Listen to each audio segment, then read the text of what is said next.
ఇందులో వచ్చేసి ఇప్పుడు వచ్చేసి మార్జినల్ ఎంఎస్ఎఫ్ అండ్ ఎల్ఏఎఫ్ చూద్దాము ఒక్కసారి.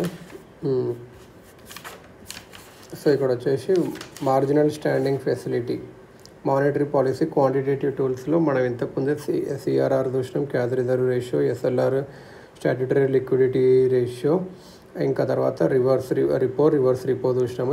రివర్స్ రిపో ఇవన్నీ రివర్స్ రిపో ఎక్కడికి వస్తుంది అంటే ఎల్ఏఎఫ్ కింద వస్తుంది, లిక్విడిటీ అడ్జస్ట్మెంట్ ఫెసిలిటీ. ఇప్పుడు వచ్చేసి వీడియోలో మెయిన్గా చూడాల్సింది ఎంఎస్ఎఫ్ ఇంకా హెచ్డిఎఫ్. ఎంఎస్ఎఫ్ అంటే ఏంటంటే marginal standing facility. Marginal standing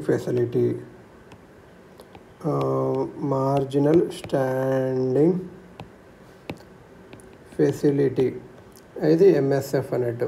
ఇది interest rate at which RBI lends short term loans to scheduled commercial banks. ఇది ఒక ఇంట్రెస్ట్ రేటు.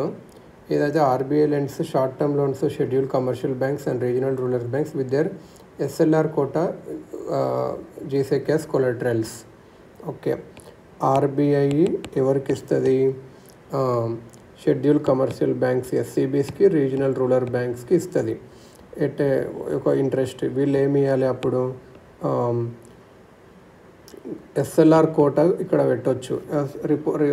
రివర్స్ రిపోలో రిపోలో పెట్టదు. ఎస్ఎల్ఆర్ కోటా G6 పెట్టవచ్చు. SLR quota government securities as కొలెటరల్గా పెడితేనే అది ఇస్తుంది అన్నట్టు. ఇది ఎంఎస్ఎఫ్ రేట్ అనేది రిపో రేట్ కన్నా ఎక్కువ ఉంటుంది. Marginal standing facility higher than repo rate. MSF rate ఎంత? రిపో పర్సంటేజ్కి ప్లస్ 0.25% ఉంటుంది. ఇందులో గవర్నమెంట్ సెక్యూరిటీస్ పెట్టవచ్చు. ఈ ఇంట్రెస్ట్ని మార్జినల్ స్టాండింగ్ ఫెసిలిటీ ఎంఎస్ఎఫ్ అంటారు. సో ఇది అన్నట్టు యాక్చువల్గా. ఇప్పుడు ఒకసారి bank rate MSF repo rate. Bank rate ఎప్పుడు పెట్టారంటే ఆర్బీఐ యాక్ట్ 1934 అప్పుడు పెట్టారు. ఎంఎస్ఎఫ్ అనేది 2011లో, రిపో రేట్ అనేది 2000లో వచ్చింది. What is the percentage of rate? Bank rate ఎంత అంటే bank rate equal to MSF rate. Bank rate percentage equal to MSF percentage. మరి ఎంఎస్ఎఫ్ ఈక్వల్ టు ఎంత అంటే repo plus some X percentage. Repo percentage plus X percentage. ఇదేమో MPC decide చేస్తుంది repo ఎంత ఉండాలి అని. Who can borrow? Bank rate కింద MSF కింద ఎవరు చేసుకోవచ్చు? బ్యాంక్స్ మాత్రమే బారో చేసుకోవచ్చు. రిపో కింద ఎవరు చేసుకోవచ్చు? Bank, non bank, union, state government. Bank, non bank, union, state government అన్ని రిపో కింద చేసుకోవచ్చు. కొలెటరల్గా ఇక్కడ పెట్టవచ్చు, పెట్టకపోవచ్చు బ్యాంక్ రేట్ కాడ. ఇక్కడ ఎస్ఎల్ఆర్ కోటా అవి మాత్రమే పెట్టాలి. సెక్యూరిటీస్, గవర్నమెంట్ సెక్యూరిటీస్ ఇక్కడ కూడా పెట్టాలి. గవర్నమెంట్ సెక్యూరిటీస్, ట్రెజరీ బిల్సే పెట్టాలి. But not from SLR. Loan duration ఇది జనరల్గా బ్యాంక్ రేట్ హయ్యర్ దెన్ రిపో. రిపో అనేది షార్ట్ టర్మ్. ఎంఎస్ఎఫ్ కూడా షార్ట్ టర్మే. రిపో కూడా షార్ట్ టర్మే. బ్యాంక్ రేట్ ఎక్కువ ఉంటుంది. ఇది యాక్చువల్గా బ్యాంక్ రేట్ ఇప్పట్లో ఎక్కువ అంటే ఫైన్ కోసమే చూస్తుండ్రు. మరి ఎంఎస్ఎఫ్ అంటే emergency borrowing by bank using their securities from SLR quota subject to some limits ఉన్నాయి. రిపో అనేది షార్ట్ టర్మ్ బారోయింగ్స్ అందరు చేస్తారు, all clients of RBI. So ఇది అన్నట్టు ఆర్బీఐ యాక్ట్ 1930 ప్రకారం బ్యాంక్ రేట్ అనేది ఒక standard rate which RBI buys or rediscounts first class securities, bills of exchange or other commercial papers. ఇది అన్నట్టు డిస్కౌంట్స్ వేస్తుంది అన్నట్టు, ఆ రేట్లో వేస్తుంది అన్నట్టు. బేసికలీ రిపో వాళ్ళ రిపో టైప్ ఇది కూడా. కానీ ఇంట్రడక్షన్ ఆఫ్ రిపో తర్వాత బ్యాంక్ రేట్ అనేది ఇప్పుడు వాడట్లేదు. సో ఇది అన్నట్టు. నెక్స్ట్ వచ్చేసి స్టాండింగ్ హెచ్డిఎఫ్ అంటే చూద్దాం. Urjit Patel HDF standing deposit facility, STA and standing deposit facility. Urjit Patel committee on monetary policy ఇది ప్రపోజ్ చేసింది. హెచ్డిఎఫ్ అంటే ఏంది, క్లయింట్స్ వాళ్ళ ఎక్స్ట్రా మనీని ఆర్బీఐలో పెడతారు, ఆర్బీఐ వాళ్ళకి ఇంట్రెస్ట్ ఇస్తుంది. సో ఆర్బీఐ క్లయింట్స్ మనీ వాళ్ళ ఎక్స్ట్రా మనీ పార్క్ చేస్తారు, ఇదేమో ఇంట్రెస్ట్ ఇస్తుంది ఆర్బీఐ.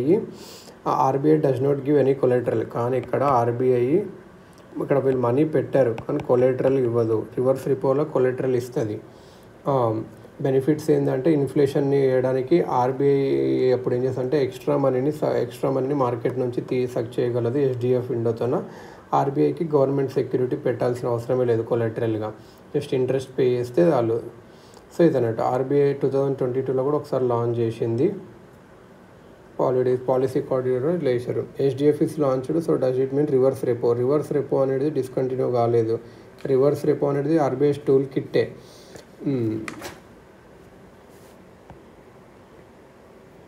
సో ఇదన్నట్టు MSF repo versus reverse repo versus HDF. Marginal standing ఫెసిలిటీలో లెండర్ ఎవరు, ఆర్బీఐ. రిపోలో లెండర్ ఎవరు, ఆర్బీఐ. కానీ రివర్స్ రిపోలో బ్యాంక్స్, సమ్ నాన్ ఫైనాన్షియల్ బ్యాంక్స్కు వాళ్ళ లెండర్. హెచ్డిఎఫ్లో కూడా అంతే, వాళ్ళే. బారోవర్ ఎవరు, ఎంఎస్ఎఫ్లో కమర్షియల్ బ్యాంక్స్. ఆ రిపోలో ఎవరు, బ్యాంక్స్ కానీ ఎన్బిఎఫ్సిస్ కానీ గవర్నమెంట్ కానీ అన్నీ కానీ. రివర్స్ రిపోలో ఎవరు, ఆర్బీఐ. హెచ్డిఎఫ్ ఆర్బీఐలో. కొలెటరల్ ఎంఎస్ఎఫ్లో అవసరం, రిపోలో అవసరం, రివర్స్ రిపోలో అవసరం. హెచ్డిఎఫ్లో కొలెటరలే అవసరం లేదు. యాక్చువల్గా ఎంఎస్ఎఫ్ అనేది ఎవరి డిస్క్రిప్షన్లో ఉంటుందని చూస్తే రిపో అనేది ఆర్బీఐ డిస్క్రిప్షనే, రివర్స్ రిపో కూడా ఆర్బీఐ ఇవ్వాలా ఇవ్వకూడదు అనేది. ఎంఎస్ఎఫ్ అనేది క్లయింటే, హెచ్డిఎఫ్ కూడా క్లయింటే. డిస్క్రిషనరీ అంటే ఏంటి, అది ఒక client comes for RBI for reverse రిపోకి వచ్చాడు అనుకో, అది కంపల్సరీ కాదు ఆర్బీఐకి. కానీ if client banker comes for ఎంఎస్పీకి వస్తే అప్పుడు ఆర్బీఐ నో అని చెప్పొద్దు, ఆర్బీఐ హెల్ప్ చేయాలి. ఇదన్నట్టు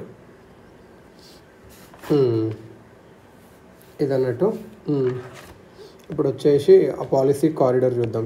ఎల్ఐఎఫ్ అంటారు, liquidity adjustment facility. LIF policy corridor.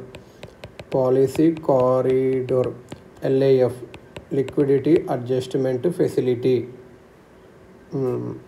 First ఏదంటే MSF window, MSF repo window, HDF window standing deposit facility. ఇది రిపో అనేది centre of corridor, policy corridor. ఇది సెంటర్ ఆఫ్ కారిడార్. ఇదేమో ceiling, ఇదేమో ఫ్లోర్. హెచ్డిఎఫ్ ఏమో floor, ఇదేమో ceiling. So MSF వచ్చేసి రిపోకి ప్లస్ 0.25% ఉంటుంది, ఇది repo centre of corridor. HDF వచ్చేసి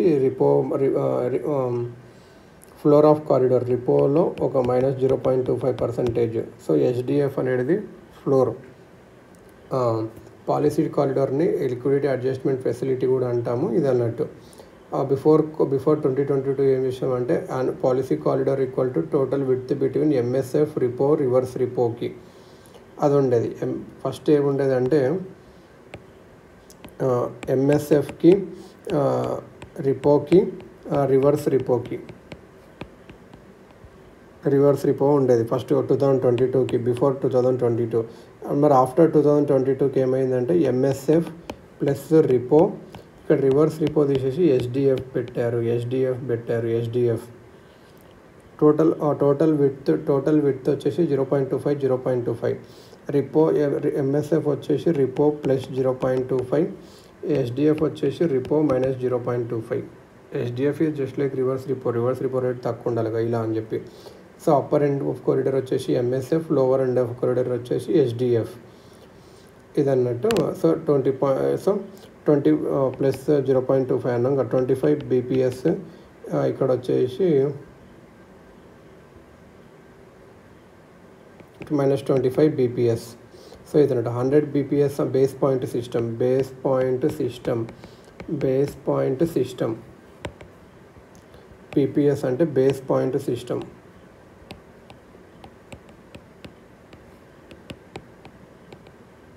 ఇది BPS. HDF has replaced the reverse repo rate as the SDF replace చేసింది, రివర్స్ రిపో డిస్కంటిన్యూ చేయలేదు, రివర్స్ రిపో ఆర్బీఐ టూల్ కిట్గా ఉంటుంది, రివర్స్ రిపో ఎప్పుడు ఇవ్వాల్సి అప్పుడు యూజ్ చేసుకుంటుంది ఇది అన్నట్టు. ఇంకోటి ట్రై పార్టీ రిపో కూడా ఉంటుంది, అంత not important.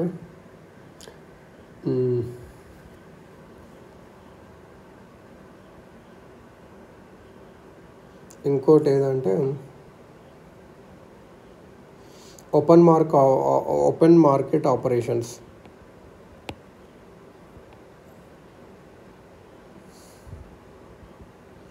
Open market operations ఇది ఇప్పుడు చూద్దాం.